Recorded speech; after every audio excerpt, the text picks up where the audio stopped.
Hello and welcome back to another video in the learning room.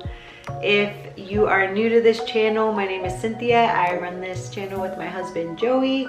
We do family, faith, and lifestyle content. We have a new series that is focused on this learning room that we built for our two daughters. We did all of this last month in preparation for homeschool, which we're going to be starting in January, but until then I've kind of been doing like my own makeshift homeschool. So in November it was all centered around Thanksgiving, and then in December I wanted to all be about Christmas and the true meaning of Christmas. Today's video is going to be focused on how I'm planning that curriculum, what I'm going to be doing to change up this room for the theme for Christmas. I'm also going to be showing you a haul of the things that I got and toys that I'm going to be rotating in. And then I also want to touch on some of the things that I learned last month, because I kind of went into it with this idea of how like homeschool was going to be, and it was not exactly like that, which is fine. I'm learning, I'm moving forward with new wisdom, and I just wanted to share some things that I learned along the way. I had a couple people ask me how I do my curriculum. It's not like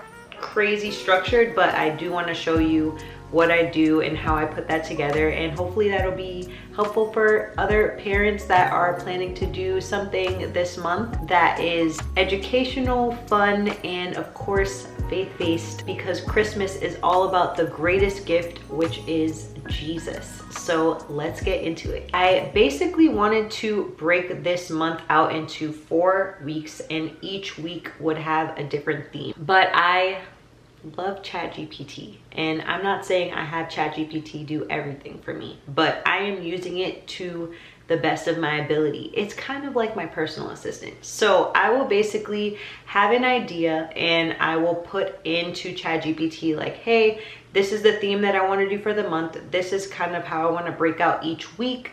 These are the activities I'm planning to do. This is like, these are the crafts that I bought. This is what I want to include, like a letter, a number, a shape. I basically just add in everything, all of my ideas, like just an idea dump. Just here are all of my ideas, everything I want to include. Help me organize this and structure this in a way that makes sense and flows and like tells a story, if that makes sense. And I don't have it spell out everything. It's mostly just an outline to guide me, and then in the moment, if I have to be flexible and change things around, cool, but at least I'm going in with a plan. So the theme of the month is Jesus is God's greatest gift. Week 1 is hope, week 2 is peace, week 3 is joy, and week 4 is going to be love. The things that I'm always gonna do every week is have my chalkboard. So back there, I'm not sure if you can see it, but that is my chalkboard. That is the center of everything we're doing that week. That is just, a visual piece that we can all look at and see what's going on. So I've been doing my weekly theme at the top, and then I have a Bible verse that we memorized together, a song of the day, I have a letter, a number, a shape, and a color. And then everything that we do basically always comes back to what is on the board for the week. Activities, songs, dancing, stories. So I basically have my outline of what the week is gonna look like. I have day 1, 2, 3, and then I will put in the theme for that day, the activity, a craft, and then a sensory. I'll give you day 1 as an example so that you get a better idea. For day 1, Jesus is the light. That is the theme of the day. Activities, flashlight play to show like Jesus is the light. And then I wrote down Jesus shines light in dark places. So an example would be making a fort, having it really dark in there, taking a flashlight and shining it inside, or putting blankets over, or hiding in the closet and using a flashlight, different things like that. And then for the craft, I have a yellow star stamping. So I'm gonna draw a yellow star, like a big star on a piece of paper.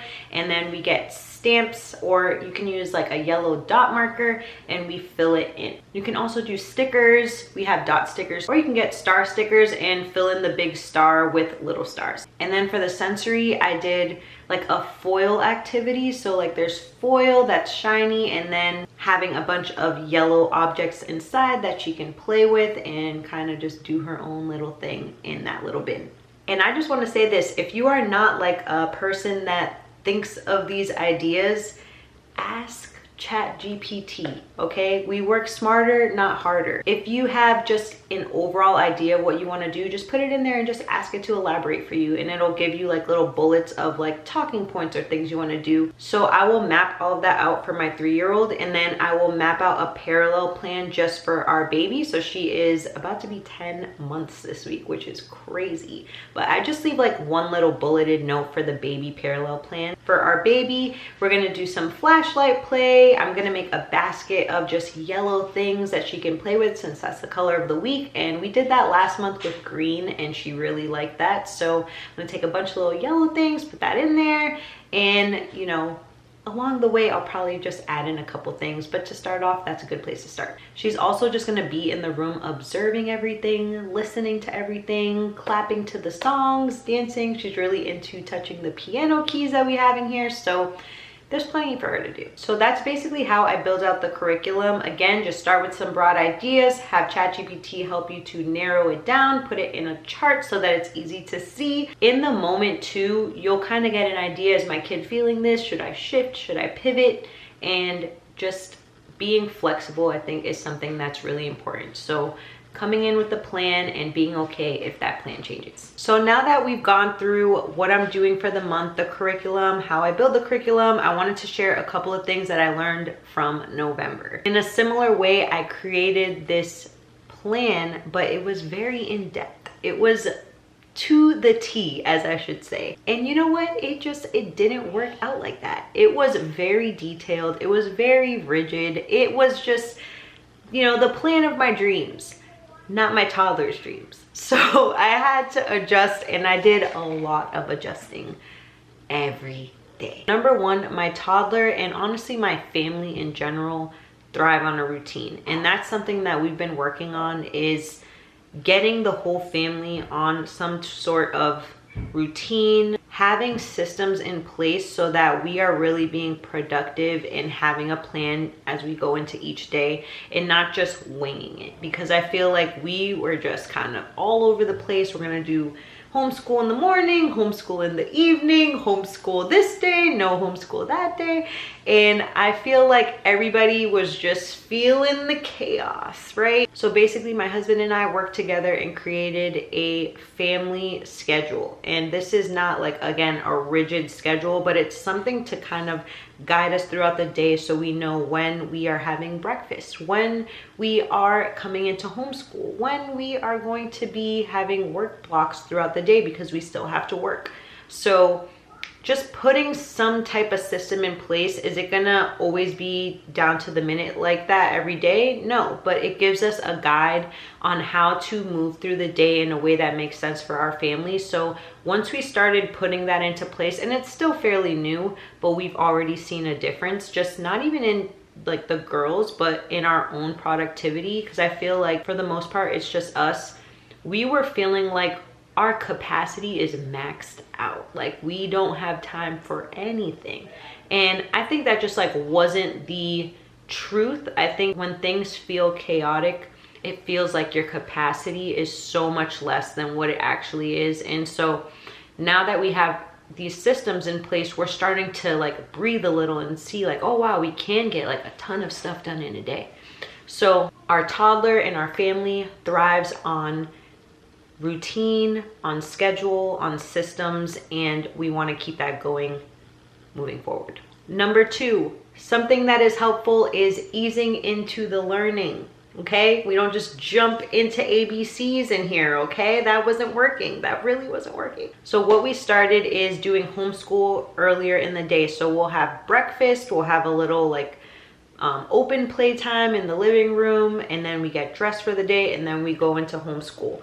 And I think what I was trying to do was going straight into the teaching, and she was just like, no, I want to dance. You know? So now I'm like, okay, I get it. We like need to ease into this. So we will do like the music and dancing and something to like warm up and have fun first, and then transition to the learning, versus just, you know, trying to get a 3-year-old to sit down and do some, nope, not happening. Number three, adding in movements with our Bible verse so that it's a little easier to remember. So for example, For Thanksgiving, we focused on Genesis 1:31.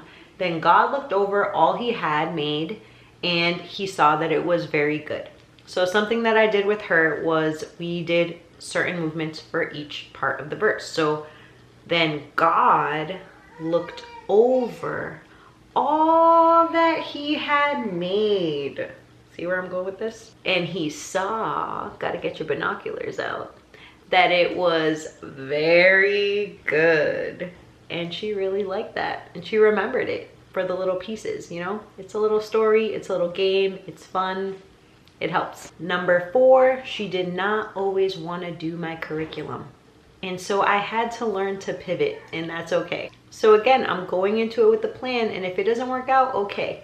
At first, I was not okay. I was a little frustrated, I'll be honest. I put all this work into this curriculum, and she was like, no, today I want to just color. I want to make super kitties.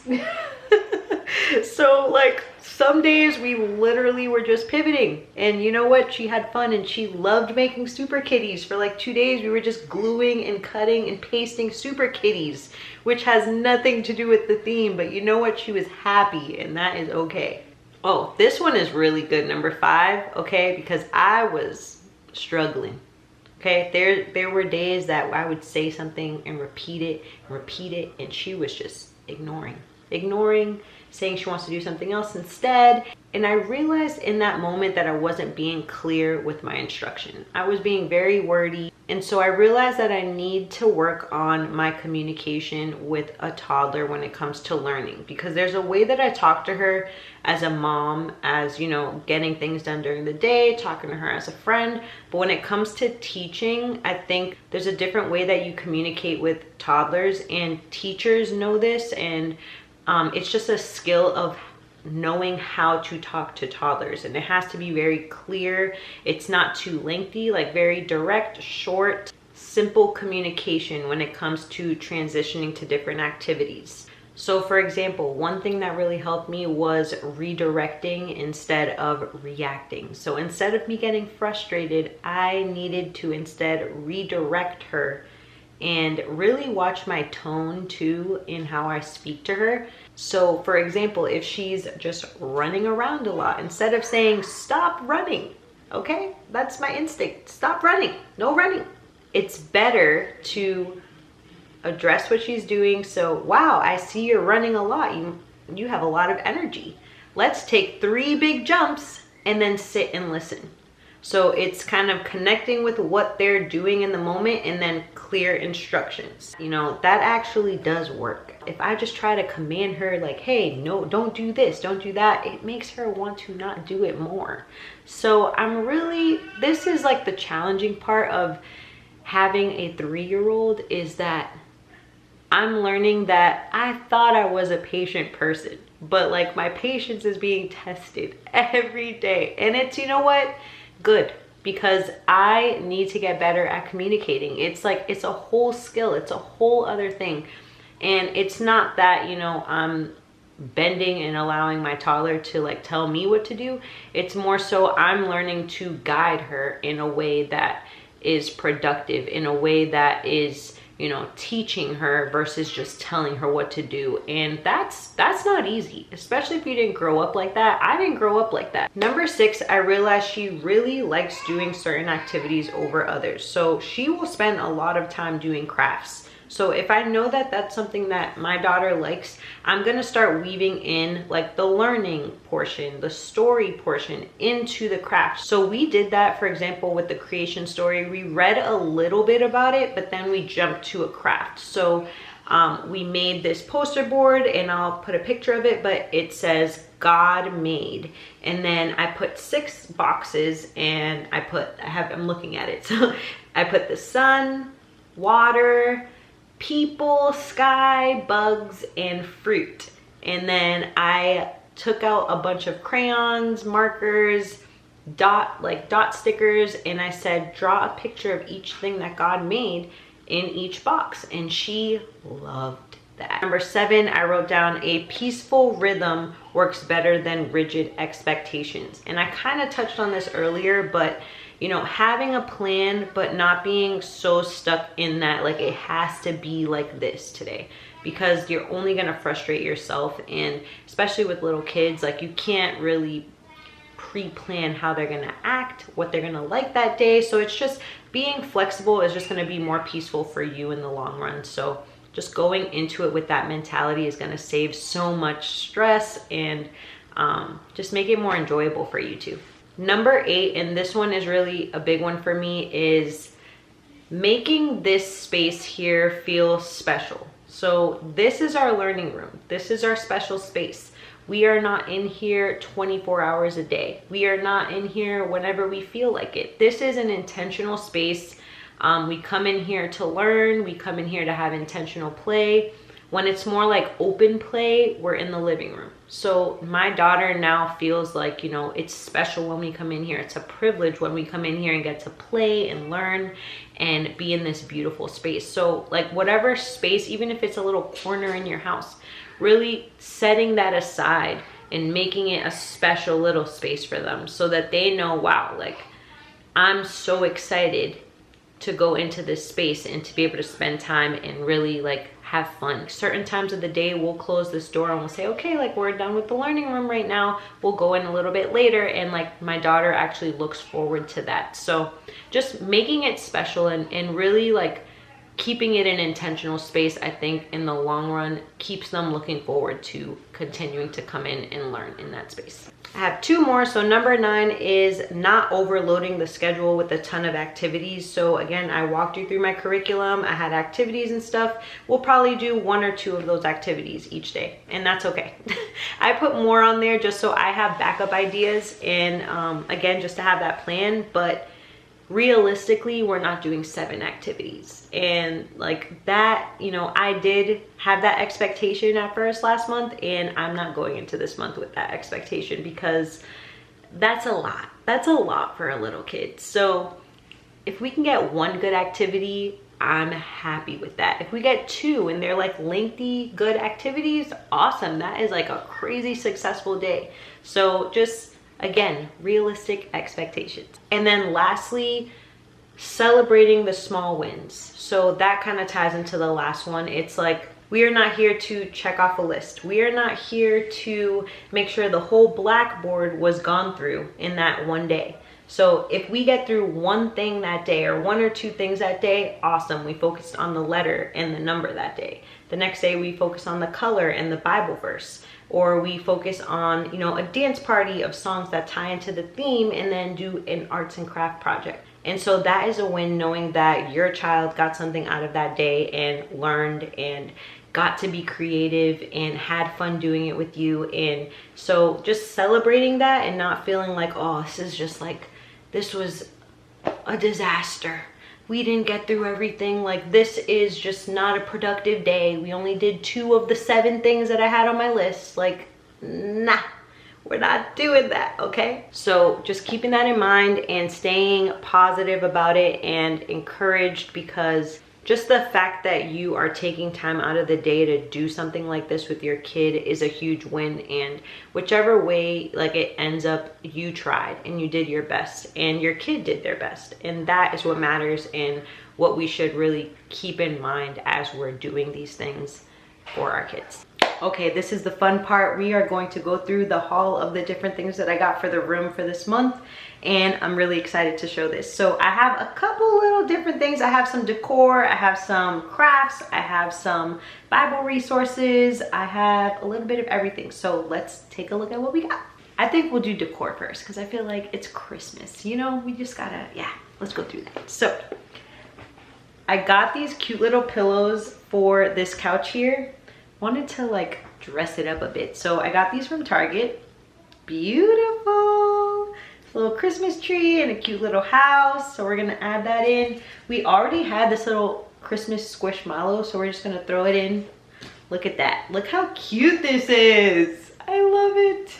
So we're gonna have that for our little Christmas decor on the couch. And then I also got this cozy blanket from Target too, and I want to just make sure that we have a little something in case, you know, there's days. We also have a projector, so it's like some days we might just want to throw on a little you know, learning show or something and watch it together. I don't know, but we have cozy things here just in case we want to do something like that. We also got a mini Christmas tree for the room for the girls. This one I got at Hobby Lobby. It was less than 30 bucks. I honestly think this was $15. I have to look, I'm pretty sure it was $15, but I'll put a picture of it right here so you can see the one that I got. It's not pre-lit, but we have lights. So we're gonna set up a little Christmas tree. That can be a fun little activity. Our theme for this year as a family is like a colorful Christmas. So we got these colorful ornaments for the girls' tree. Got some small ones too. My daughter picked these out, and then we got some little nutcrackers. Got a little tree skirt. All of these I got at Hobby Lobby, and everything was 50% off, so that's pretty good. I also have some more lights that I'm probably gonna put in the room just to decorate it a little bit more, make it fun, make it festive. And then for activities, I really like the Mondo Llama activities that Target comes out. They always have, like, they had a bunch of Thanksgiving ones, now they have a bunch of Christmas ones, and they're usually like $5. I don't like, they're literally like $3 to $5. They're not that much. So we got one that's a paint your own lit gingerbread house kit. Cool. And then this one, create your own holiday garland kit. This is a fun one. Cool. And we're gonna print out our own photos and make some festive frames. And then this is a cool one. I feel like this would be a little more challenging for my 3-year-old, but we're gonna do it together. It's a mini weaving set, so kind of like sewing through the holes. So you put the strings through and you can make little designs. I thought this would be cool. $5. Put a little string and put them on our Christmas tree. So I thought that would be cool to do too.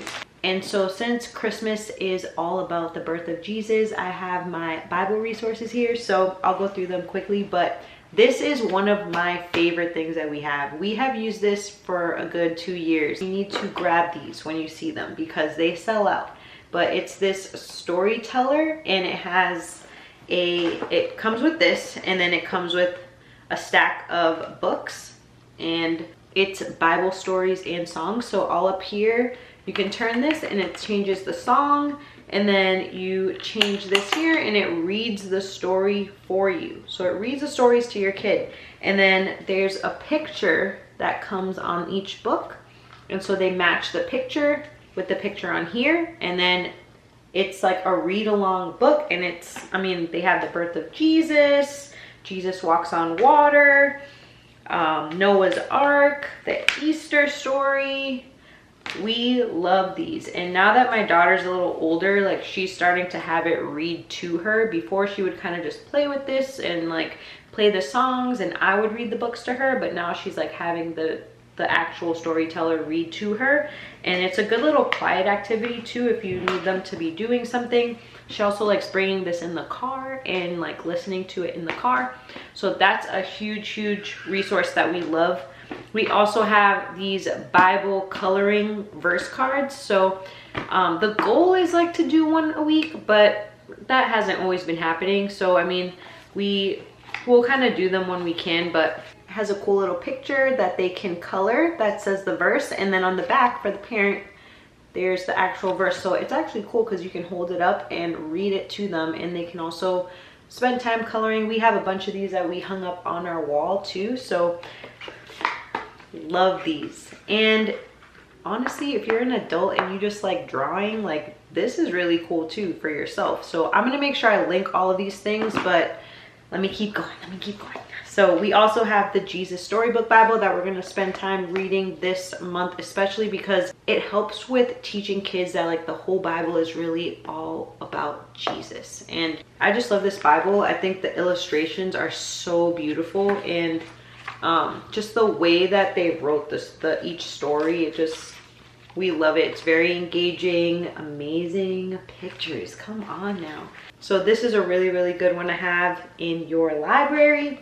And then we also have a little stack. These are good for my smaller daughter too. It's just 12 board books all about Jesus, and you can see on the back too, these are from Amazon, but a bunch of different stories all about Jesus, small enough for a little baby to hold.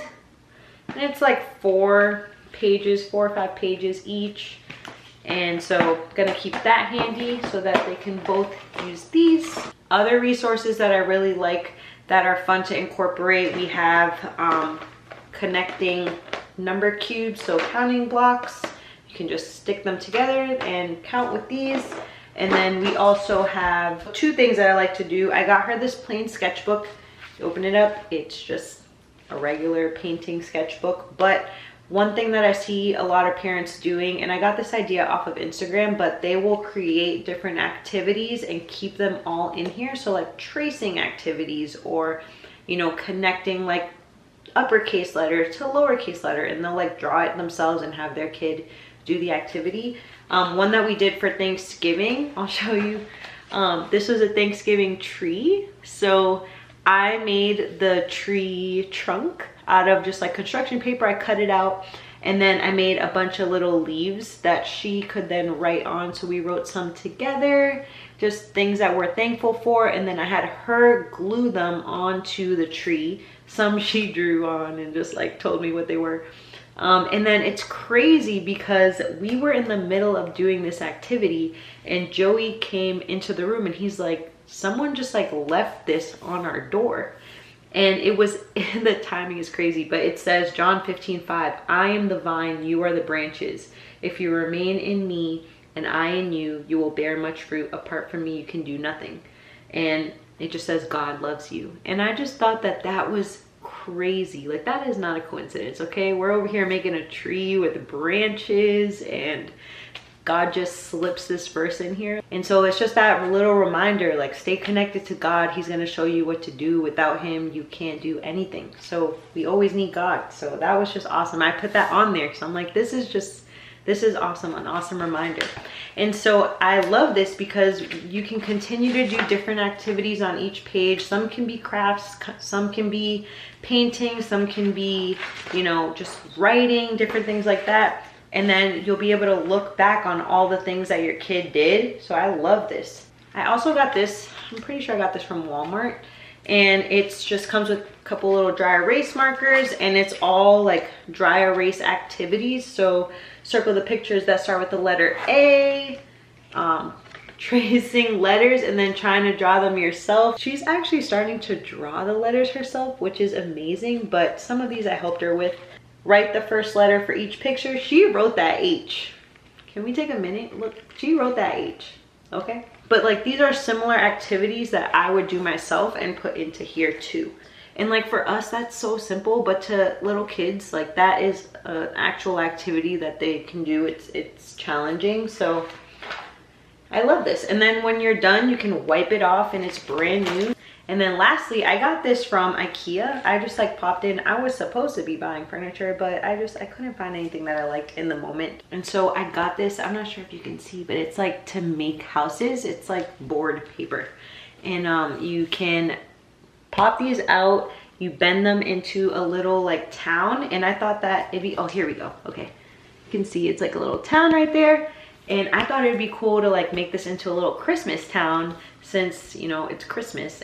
I do have a couple more things coming in the mail. They're not here yet. They're gonna be here soon. So I'll just put pictures, but I got a couple different books. I got one that's also an activity. So instead of like Elf on the Shelf, it's Shepherd on the Search. So you can like read the story and then you can hide the shepherd in different areas of your home. And it's just like a way to teach your kids about the meaning of Christmas, but also make it fun and kind of just like a substitute for Elf on the Shelf that has a little bit more meaning, and it's like Bible based. I got a little nativity set for the girls so they can play with that too. I think that's pretty much it. If there's anything else, I'll make sure to link it down below. And then next week, I'm gonna be showing how I do my chalkboard each week. And also we're gonna be decorating the room with the girls. So that's gonna be a fun one to come back and watch.